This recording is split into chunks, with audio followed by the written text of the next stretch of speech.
All right. Hi, everybody. As always, we'll give people time to arrive. I'm outside.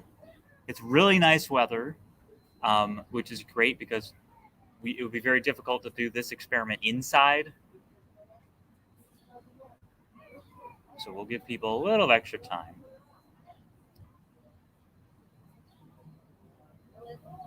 And it has been exactly 1 minute.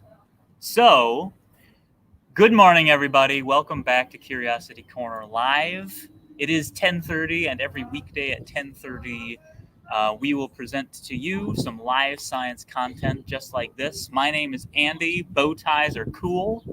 And Anthony, welcome. Thank you for joining us, Anthony. Well, we're going to get started. So, today we're talking about geysers. Has anyone ever seen the geyser Old Faithful or a geyser similar to that? And if you've seen geysers, what do they look like? What do they do? Like how can you describe a geyser? Awkward pause as the delay of the internet continues. Well, geysers are really common in places like Yellowstone, places like Iceland, places that have geologic hotspots.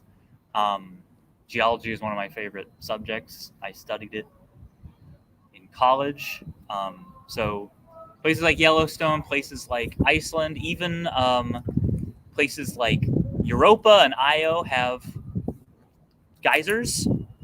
Yeah, they look like volcanoes, but they are water. So with a geyser, you have a reservoir of water. Imagine this is a reservoir, a big collection of water, and it's getting boiled by a source of heat, whether that's a geologic hotspot or something like that. And eventually, that bulk of water gets superheated, and a geyser has a thin pipe going up, and eventually that bulk of water gets superheated and the pressure is released, and you have this launch of water. It's very much like if you shook a bottle of soda pop and opened the cap.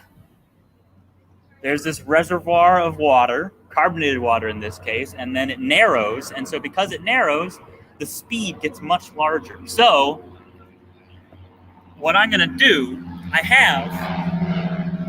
first thing I have two planes flying overhead.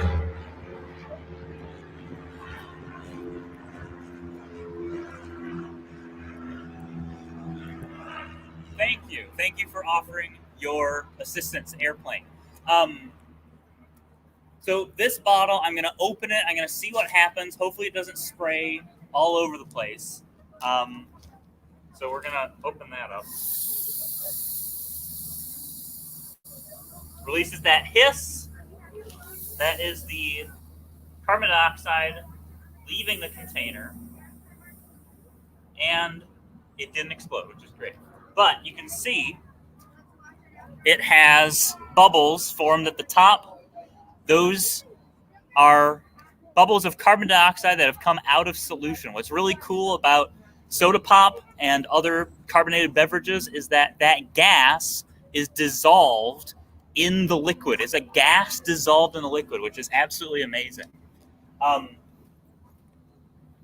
Every geyser needs a nucleation site, because otherwise that gas won't it won't form bubbles big enough to rise up.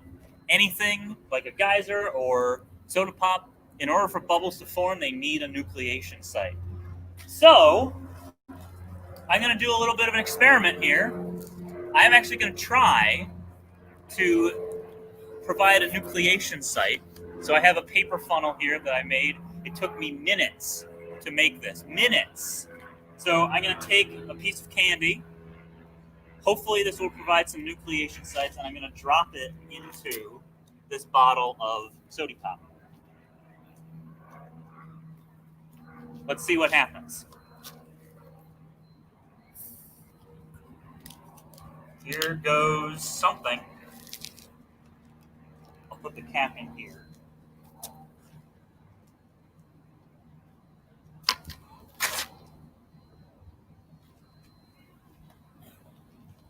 There you go. Nucleation sites. Okay, so we need something that provides better nucleation sites. That piece of candy was kind of smooth. It probably had a waxy coating. It didn't provide enough nucleation sites. But I do have something that will work a little better. This.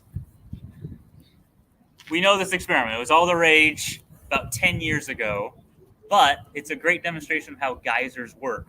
So instead of dropping, actually, I'll do the same experiment again. I'll drop one in, and we'll see what happens. Oh, it's a delayed reaction.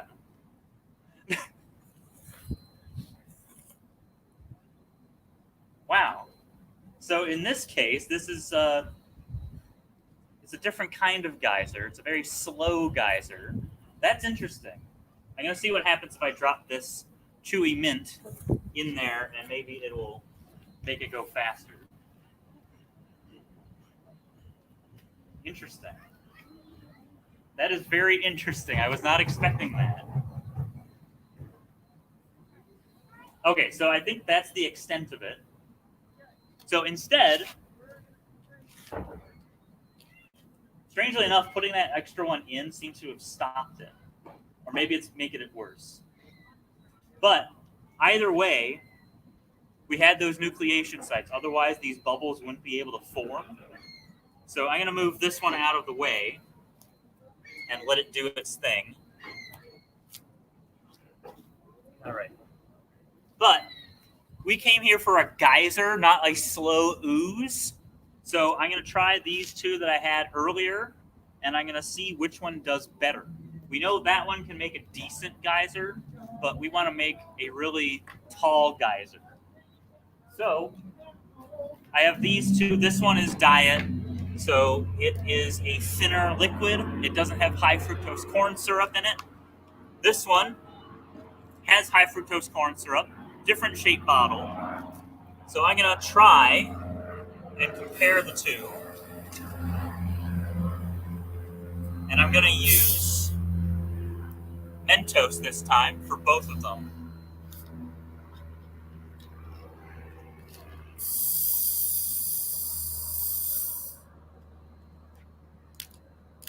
All right. And I'm going to use a lot of Mentos. So I'm going to try to get as many in there as I can. I will try 3 for each one.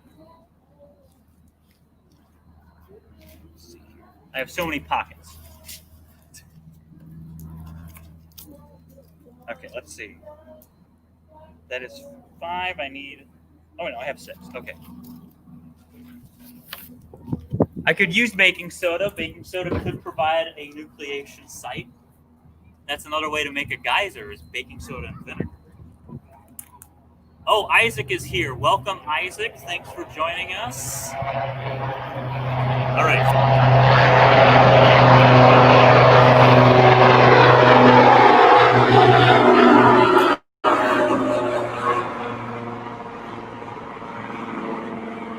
Thank you, Helicopter, for offering that interesting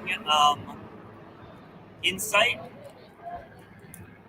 And Samipa is here. I hope I'm pronouncing that correctly. Thank you for joining us. Actually, I'm going to grab this piece of card. So that might help me, because it's a little difficult to do this. Actually, wait.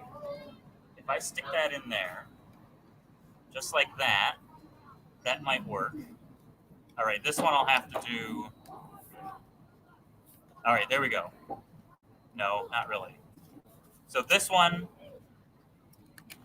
going to be a little tricky.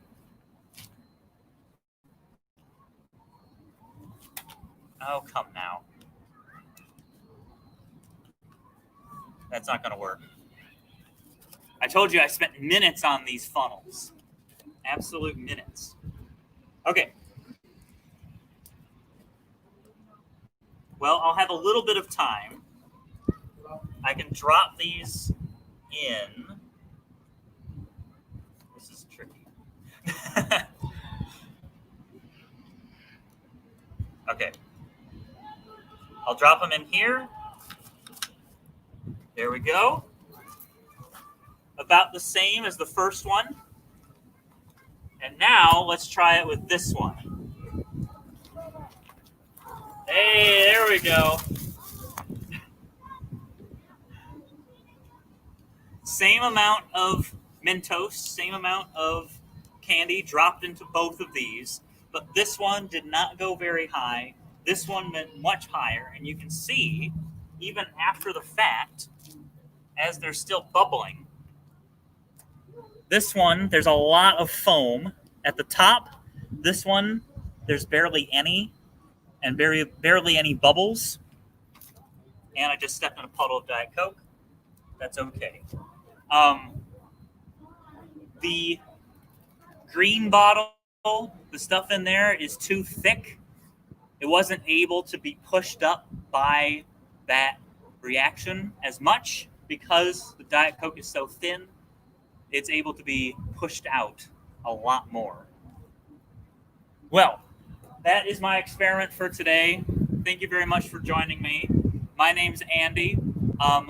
Your challenge today is to see if you can figure out a way to make bigger geysers using things you have at home. Obviously, do it outside, do it safely, be careful, and wash your hands once you're done. So experiment with different materials. If you have Diet Coke and Mentos available, see if there's a way to provide more nucleation sites or a way to get that geyser to go even higher. Maybe there's a liquid that works better than Diet Coke. So that is your challenge. Thank you very much for joining us. My name is Andy, and stay safe out there and stay curious.